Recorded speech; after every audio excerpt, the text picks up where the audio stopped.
It was a moment in history and a moment that raised universal expectations that COVID-19 could be beaten.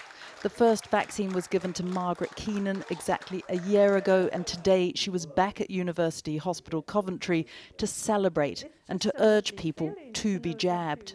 People meet me in the street and they say, oh, you know, thank God for you, because I wasn't going to have this job. And it's lovely to hear that. But it was a celebration overshadowed by events 110 miles away in Downing Street and by a new variant, Omicron.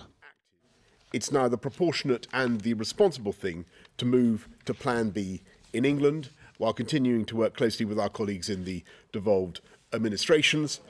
568 cases of Omicron have now been confirmed in the UK, though this is likely to be significantly higher. Early data seems to show it is doubling every 2 to 2.5 days. So Plan B for England is work from home from Monday.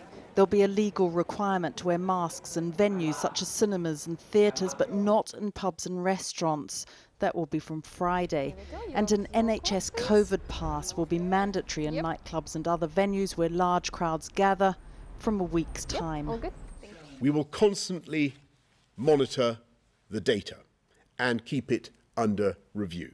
And of course we must be humble in the face of this virus.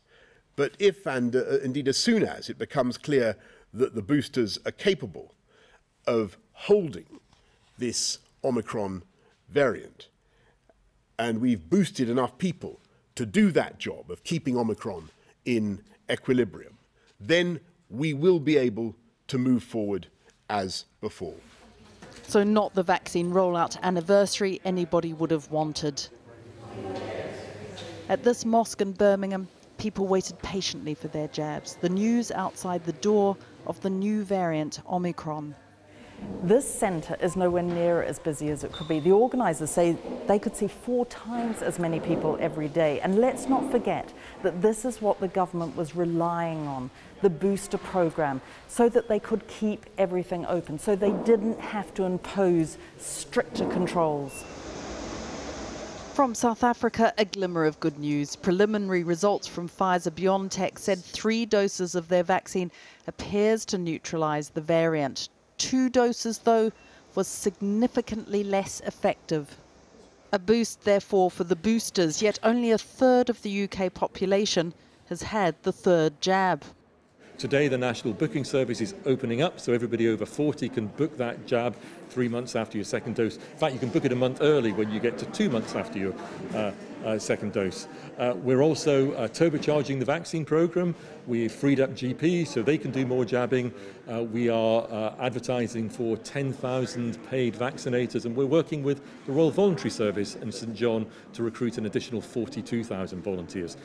While at the mosque, the pharmacist in charge said they wanted to encourage high-risk groups, pregnant women, the immunocompromised and minority ethnic people to come forward.